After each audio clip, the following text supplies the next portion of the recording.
Everyone, welcome to this channel. Today we will solve the previous year paper of DSSSB TZT exam जो अभी हुए हैं नवंबर दिसंबर में। हम उन एग्ज़ाम्स की आज जो 12 नवंबर को सेकेंड शिफ्ट थी उसमें मैथ्स वाला जो पोर्शन था उसका डिसिप्लिन 1 सॉल्व करेंगे। तो हमारा बिना टाइम वेस्ट किए हम स्टार्ट करते हैं। हमारा फर्स्ट क्वेश्चन है the equation x cube plus q x plus r equal to 0 has 2 equal roots if.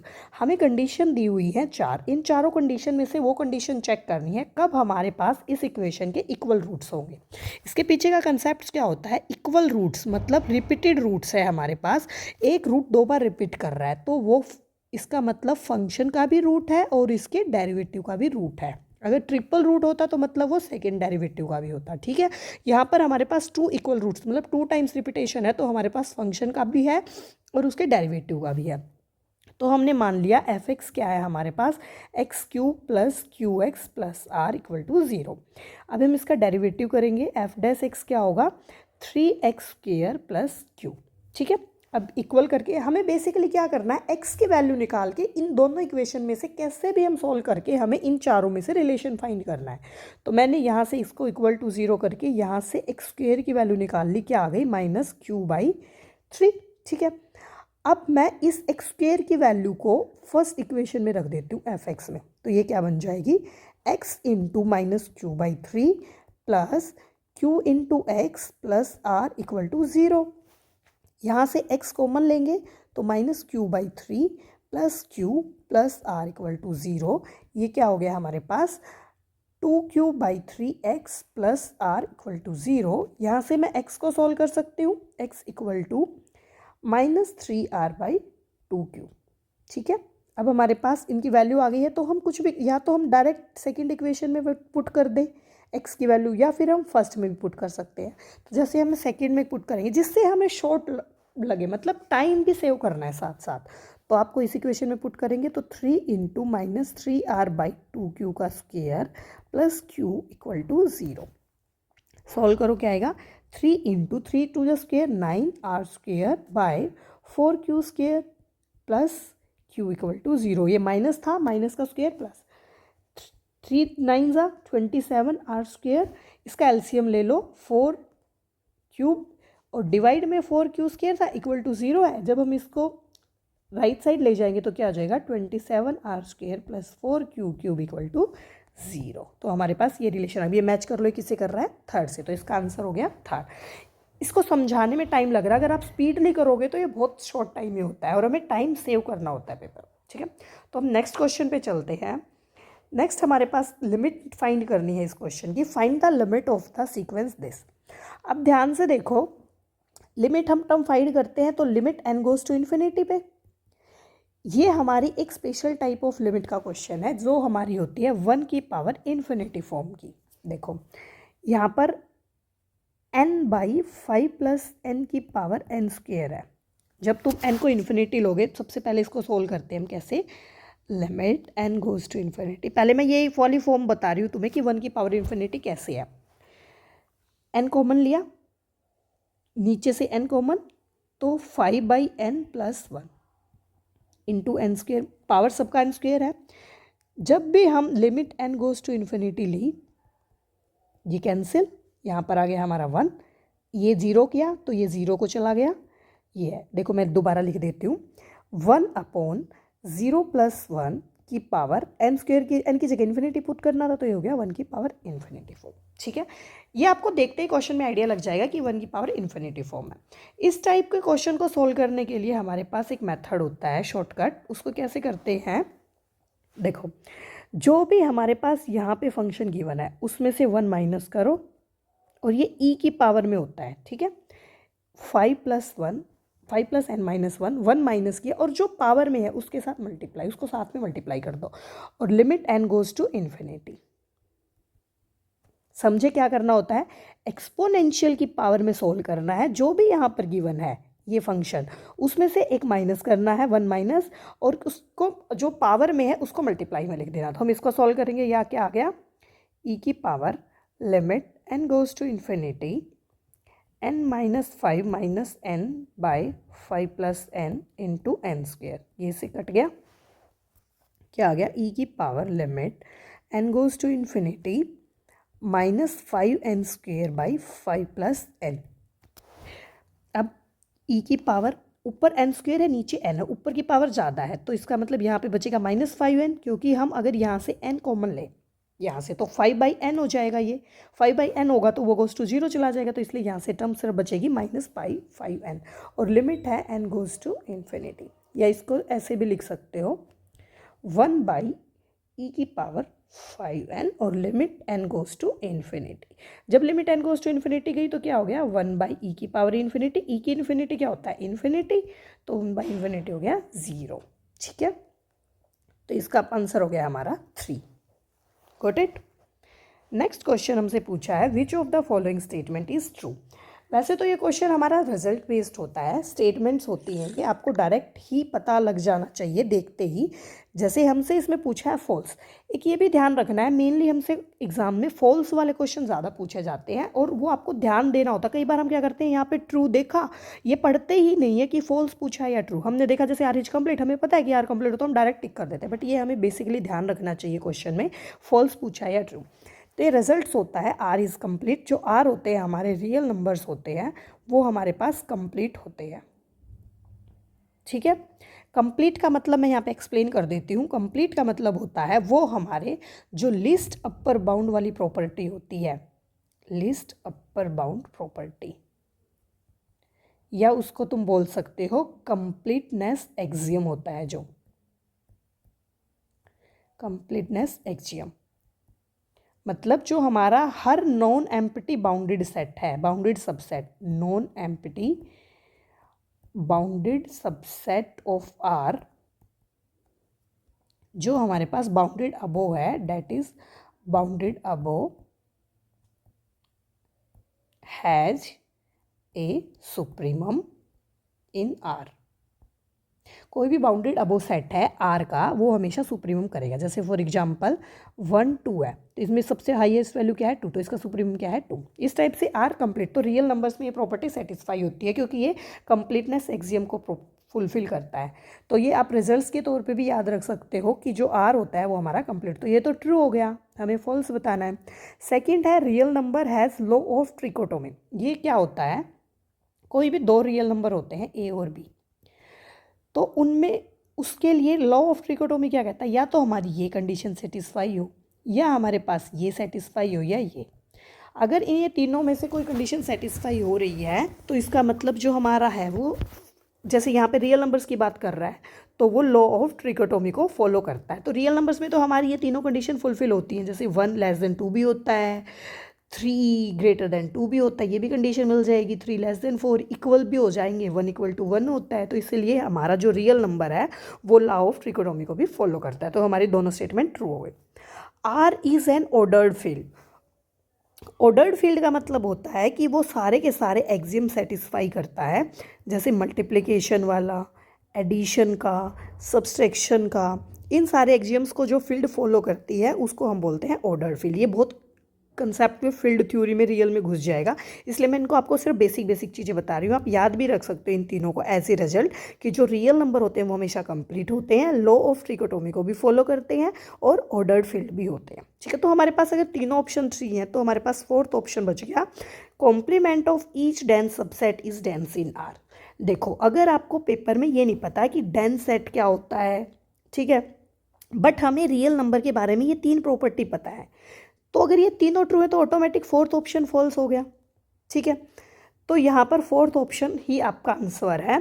अगर आपको समझना है कि डेंस सेट क्या होता है तो आप उसको एक बेसिक वे में ऐसे भी समझ सकते हो कि अगर हमारा एक सेट डेंस तब होता है, अगर मैं नॉर्मल लैंग्वेज में बात करूँ, इन रियल नंबर में अगर उसके पॉइंट्स हर जगह हों, मतलब अगर आपके पास कोई भी 2 एलिमेंट्स है 1 और 2 हैं, जैसे इनके बीच में गैप नहीं होना चाहिए। जैसे रियल नंबर्स में 1 और 2 के बीच में कोई गैप नहीं होगा, हमारे पास काफ़ी सारे रैशनल नंबर भी मिल जाएंगे, इरेशनल नंबर भी मिल जाएंगे। बट अगर हम बात करें इंटीजर्स में, अगर हमारे पास सेट क्या है इंटीजर्स का है और 1 2 इंटरवल की बात है, तो ये डेंस नहीं होगा क्योंकि इसके बीच में हमारे पास कोई भी एलिमेंट हमें नहीं मिला है। ठीक है, और अगर आप मेन डेफिनेशन पे जाओगे डेंस सेट की, तो वो होती है A subset A is dense in R if its closure is equal to X. Its closure is equal to X. मतलब इस सेट, अगर यहाँ पे हम R की बात कर रहे हैं तो in R that is A closure equal to X. A closure का मतलब क्या होता है कि इसमें सेट के लिमिट पॉइंट्स और वो सेट के खुद सारे एलिमेंट्स इक्वल होने चाहिए. बहुत गहरा कंसेप्ट, जब हम कंसेप्चुअल बेस पे जाएंगे तब इनको समझा सकते हैं. ठीक है, तो इस क्वेश्चन का आंसर हो गया हमारे पास फोर्थ, क्योंकि ये तीन तो फर्स्ट प्रॉपर्टीज हैं तो सेटिस्फाई कर रहा है, फोर्थ ऑप्शन. नेक्स्ट जाता है which of the following is correct for one. ये सीरीज है हमारे पास, तो अब यहाँ पे सीरीज का क्या होता है, ये बेसिकली 1 सीरीज है 1/NP. यहाँ पे पी टेस्ट फॉर्मूला लगता है. एक सेकंड का क्वेश्चन है ये. पी टेस्ट क्या होता है, कोई भी सीरीज 1/NP फॉर्म की है, ये एक हमारी पॉजिटिव टर्म्स की सीरीज है. तो ये सीरीज कन्वर्ज करती है अगर हमारे पास जो P है वो ग्रेटर देन 1 होता है तो हमारे पास कन्वर्जेंट होती है. अगर P less than equal to 1 होता है तो ये डाइवर्जेंट होता है. रिजल्ट बेस्ड क्वेश्चन है, तो यहाँ पर Q है यहाँ पर P की जगह, तो Q ग्रेटर देन 1 होगा जब ये सीरीज हमारी कन्वर्ज करेगी. ठीक है, तो सेकेंड ऑप्शन इज करेक्ट. कुछ क्वेश्चंस आपको डायरेक्ट भी मिलेंगे, कुछ इनडायरेक्ट टाइम भी लेंगे सॉल्व होने में. देखो नेक्स्ट भी हमारा रिजल्ट बेस्ड क्वेश्चन है. Which of the following is not correct. यहाँ पर भी देखो नॉट करेक्ट पूछा गया है रो एक्लन फॉर्म के लिए. रो एक्लन फॉर्म किस टाइप की होती है, जैसे कोई भी मैट्रिक्स है एन क्रॉस एन ऑर्डर की, तो यहाँ पर हर रो का जो फर्स्ट पिवट एलिमेंट्स है ये कॉलम का, जैसे ये एलिमेंट नॉन जीरो होना चाहिए, और अगर रो एक्लन फॉर्म की बात हो रही है तो ये 1 होना चाहिए. फिर इस रो के और सारे एलिमेंट जीरो हो सकते हैं या यहाँ पे नॉन जीरो, बट इसके नीचे वाले जितने भी एलिमेंट्स हैं वो सारे जीरो होंगे. तो सेकंड कॉलम का सेकंड एलिमेंट नॉन जीरो होगा और सारे जीरो होंगे, और ये 1 होगा रो एक्लन फॉर्म में. ऐसे ही फिर इसके और एलिमेंट जीरो होंगे, थर्ड में थर्ड वाला, ऐसे ही ये एक्लन फॉर्म होती है. तो ये हमसे क्वेश्चन में क्या पूछा, first element in each column is 1. ये गलत है, क्योंकि हमारे पास जैसे एग्जाम्पल के लिए मैंने ये लिखा है 0 1 4 3 नहीं, यहाँ 0 आएगा 1. ये भी रो एक्लन फॉर्म है. यहाँ पर तो हमारा इस कॉलम का तो फर्स्ट एलिमेंट नहीं है 0, भाई उसके नीचे वाले सारे जीरो होने चाहिए, तो ये गलत हो गया. First element in each row is 1. Yes, ये रो हमारी ऐसे होती है, कॉलम ऐसे होते हैं, तो ये फर्स्ट एलिमेंट हमेशा 1. ये रहा, ये देखो ये रो एक्लन फॉर्म. ठीक है, if the first element in each row is 1 then bottom element is always 0. देखो मैंने क्या बताया है, इसके नीचे वाले सारे एलिमेंट्स 0 होंगे. 1 के नीचे वाले 0 है, ये भी 0 है, ये भी 0, तो ये हमारी ट्रू है. रिड्यूस्ड लो एक्लन फॉर्म यूनिक होती है. हाँ जी, जो हम रिड्यूस कर देते हैं लास्ट में, जो हमारी रिड्यूस्ड हो जाती है, जहाँ पर हमारे पीवट्स एलिमेंट्स हैं, जो पीवट्स कॉलम है वहाँ पर 1 होता है और इसके नीचे वाले सारे एलिमेंट 0 होते हैं, तो ये हमारे पास यूनिक होती है. आप एक क्वेश्चन से 4 रिजल्ट्स तैयार कर लेते हो सकता है नेक्स्ट कभी नेक्स्ट टाइम क्वेश्चन आए तो हमारे पास सिर्फ एक ये पूछा हो और कोई ना पूछा हो. जैसे ट्रू में दे दिया, जैसे यहाँ तो नॉट करेक्ट है तो ये तो हमारे पास ट्रू हो गए, ये गलत हो गया. नेक्स्ट हो सकता है तुम्हें क्वेश्चन दिया हो एक स्टेटमेंट की करेक्ट कौन सा है. ठीक है, तो नेक्स्ट हम चलते हैं 6th क्वेश्चन पे. 6th क्वेश्चन में हमसे क्या पूछा है, which of the following is correct. Correct में हमें मिनिमम मैक्सिमम वैल्यू बतानी है. इसका कंसेप्ट क्या होता है मिनिमम मैक्सिमम वैल्यू चेक करने का. हम सबसे पहले फर्स्ट फंक्शन का डेरिवेटिव निकालते हैं. फंक्शन का डेरिवेटिव को इक्वल टू पुट करके हम इसके क्रिटिकल पॉइंट्स फाइंड कर लेते हैं. जो हमारे पास क्रिटिकल पॉइंट्स आते हैं उस पर हम फंक्शन का डबल डेरिवेटिव चेक करते हैं. अगर हमारे पास डबल डेरिवेटिव ग्रेटर देन 0 आ रहा है तो फंक्शन वहाँ पर मिनिमम वैल्यू रखता है. अगर डबल डेरिवेटिव लेस देन 0 आ रहा है तो फंक्शन वहाँ पर मैक्सिमम वैल्यू रखता है. और इस बेस पे आपको 1-2 क्वेश्चन डेफिनेटली मिल जाएंगे. अब हमारे पास फंक्शन क्या है, f(x) is 12x³ minus 18x² minus 72x plus 30. हमें एग्जाम में ये बहुत स्पीडली करने होते हैं. ठीक है, फंक्शन का मैंने डेरिवेटिव निकाला, क्या आएगा 12 3 36x² minus 36x minus 72 equal to 0. देखो सबसे से 36 कॉमन है तो मैंने कॉमन ले लिया. इसके रूट्स क्या होंगे, x माइनस 2 x प्लस 1. आप जितना फास्टली इसको कर सकते हो उतना फास्टली करने की कोशिश किया करो. तो हमारे पास क्रिटिकल पॉइंट्स आ गए 2 और -1. अब हमें चेक करना है कि मिनिमम किस पे है मैक्सिमम किस पे है.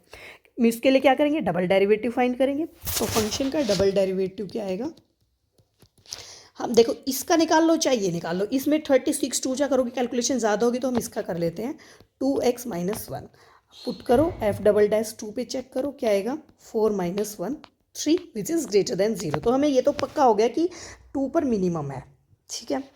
अब 1 पे चेक करके देखो, -1 पे किया -2 -1 लेस देन 0। अभी मैंने क्या बताया था, अगर डबल डेरिवेटिव ग्रेटर देन है तो मिनिमम है, लेस देन है तो मैक्सिमम है। तो हमारे पास फर्स्ट ऑप्शन ही ट्रू हो गया, minimum at x equal to 2। और -1 पे हमारी मैक्सिमम वैल्यू हो गई गलत, ये अपोजिट है गलत, मैक्सिमम गलत। तो हमारी मिनिमम वैल्यू आई है 2 पर, ठीक है। नेक्स्ट क्वेश्चन है, solve the equation this whose roots are in arithmetic progression. मतलब एपी में, एपी में क्या होता है, जैसे कोई भी सीरीज है A1 A2 A3 A4। AP series का कैसे पता लगता है, A2 माइनस A1 जो डिफरेंस होता है R या D से लिख लो वो सेम होता है। ऐसे ही D1 है D2 क्या होगा A3 minus A2 A4 minus A3, आगे भी जितनी सीरीज चलती है इनका डिफरेंस सबका सेम होगा। मतलब D1 D2 D3 सेम हो गया। देखो इस क्वेश्चन में आप काफ़ी लोग इसमें टाइम लगाएंगे बहुत ज़्यादा, इसके सोल्व करोगे, इसके आप रूट्स निकालोगे। देखो स्मार्टली वर्क करना होता है। हमसे पूछा जो रूट्स हैं वो हमारे एपी फॉर्म में है। सबसे पहले आप ऑप्शन डिस्कार्ड से भी सोल्व कर सकते हो।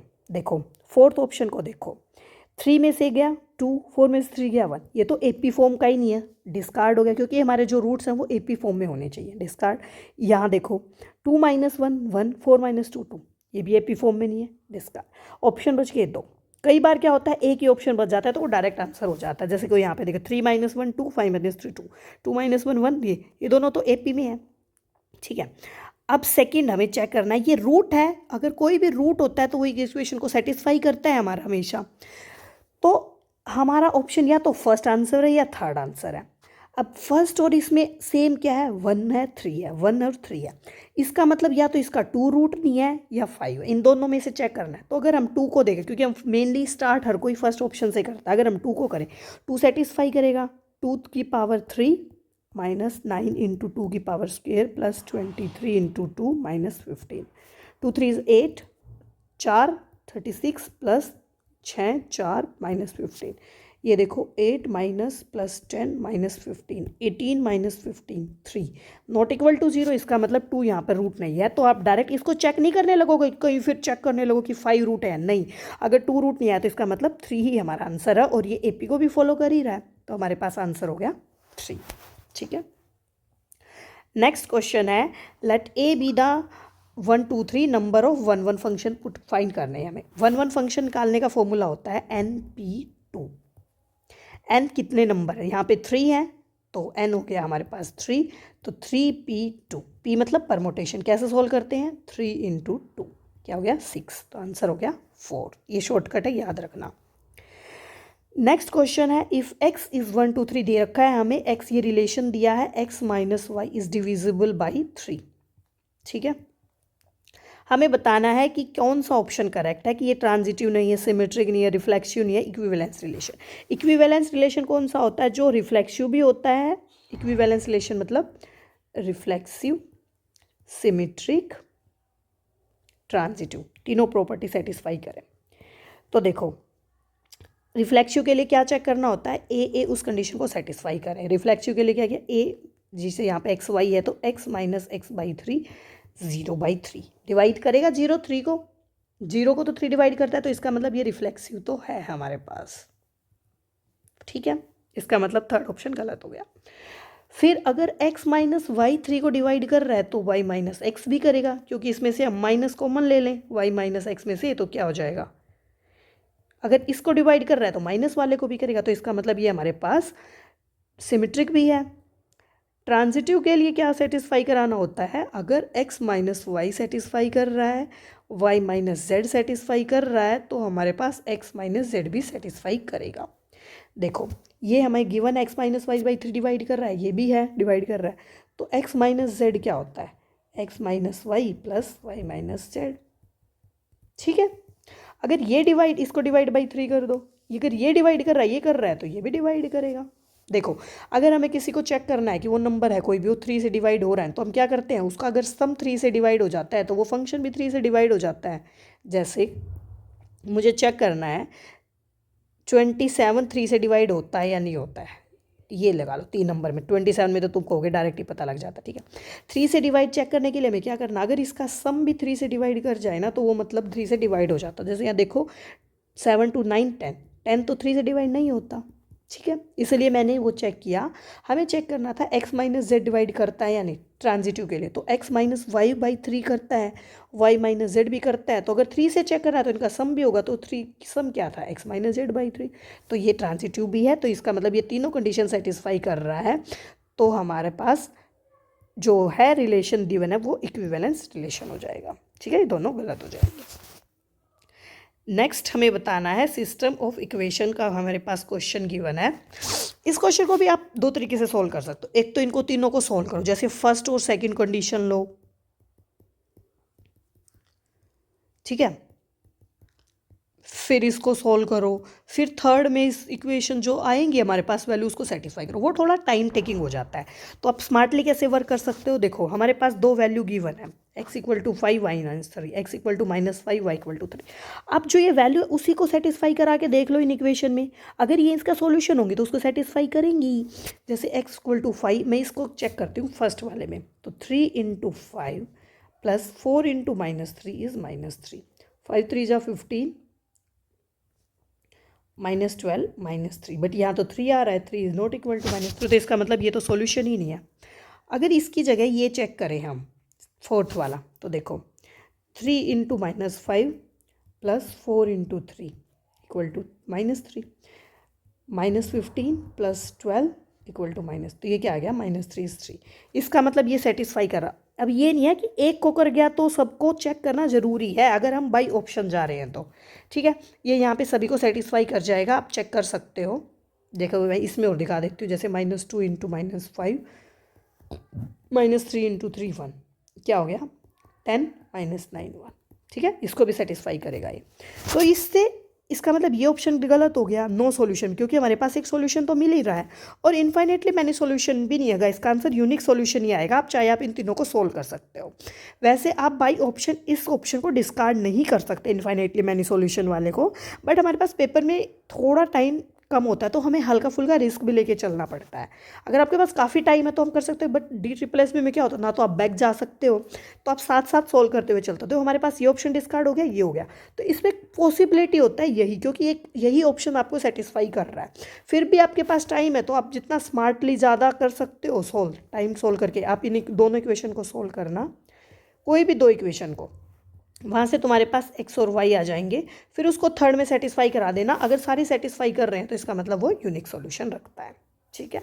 तो आज हम 10 ही क्वेश्चन करते हैं, कि अदरवाइज वीडियो बहुत लंबी हो जाएगी। नेक्स्ट वीडियो में हम नेक्स्ट 10 क्वेश्चन सॉल्व करेंगे, और ऐसे ही हम कंप्लीट पेपर को सॉल्व करेंगे। Thank you so much. अगर कोई भी डाउट है आप कमेंट सेक्शन में पूछ सकते हो। अगर वीडियो अच्छी लगे तो लाइक करना, चैनल को सब्सक्राइब करना मत भूलना। Thank you.